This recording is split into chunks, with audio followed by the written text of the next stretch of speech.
Илон Маск, Канада-америкалық кәсіпкер, инженер, өнертапқыш, инновациялық жобаларды инвестициялайтын бизнес-магнат. SpaceX, Tesla Motors, SolarCity, Hyperloop компанияларының негізін құрушы. Марсқа саяхаттай алатын әуе кемесін жобалау мәселелерімен айналысады. Мен сүйікті ісімнің ауруына шалдыққан америкалық тұрғынмын. Бұндай аурумен ауыратындар үлкен жетістіктерге қол жеткізеді.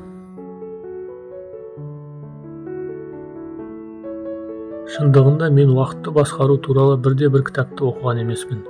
Мақсатың болса, уақытты оқусыз-ақ басқарасың. Адамдар үшін ғаламшарларға оңай бара алатын жол ашқым келеді. Егер сіз $1 миллион иесі болсаңыз, онда бұл сіздің өмір салтыңызды өзгертеді. Өзгелер сізге жағыну үшін өрескел өтірік айтады. Бірақ маған олай ұнамайды. Қарапайым өмір сүрсем деймін.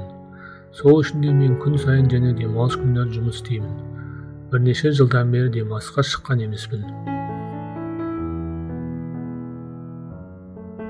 Мен 20 жыл ішінде көптеген жаңа көліктер толықтай электр қуатына ие болады деп сенімді түрде болжаймын. Тіпті 20 да емес, 10 жылдан кейін де орын алуы мүмкін. Егер бірнеше жыл артқа шегінсек, бүгінде сіз қарапайым нәрселер деп санайтынның бәрі сиқырлы болып көрінер еді. Мысалы, қашықтықтан сөйлесу, ұшу, үлкен көлемді ақпарат өңдеу, бүкіл әлемді алақандай телефоннан тамашалау, тағы да басқалары. Шынында да, бұрын бұл сиқырға ұқсайтын еді. Енді бүгінгі күні сиқыр болып көрінетін болашақтағы қарапайым ғажайыпты сіз де ойлап таба аласыз ғой.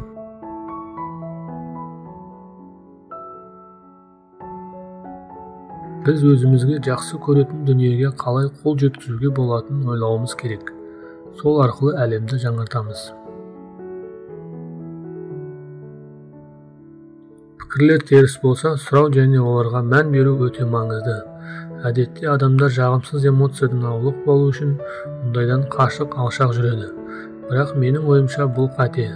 Сынды ескермеген адам өспейді.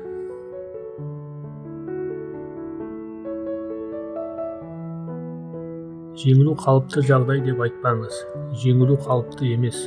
Тек ойыңыз, идеяңыз шикі. Нақты идея ешқашан сәтсіздікке ұшырамайды.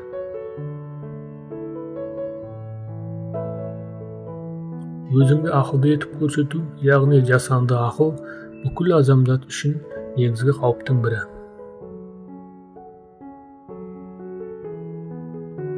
Осы күні көптеген ірі баспасөз құралдары бір ғана сұраққа жиі жауап іздеуге тырысады.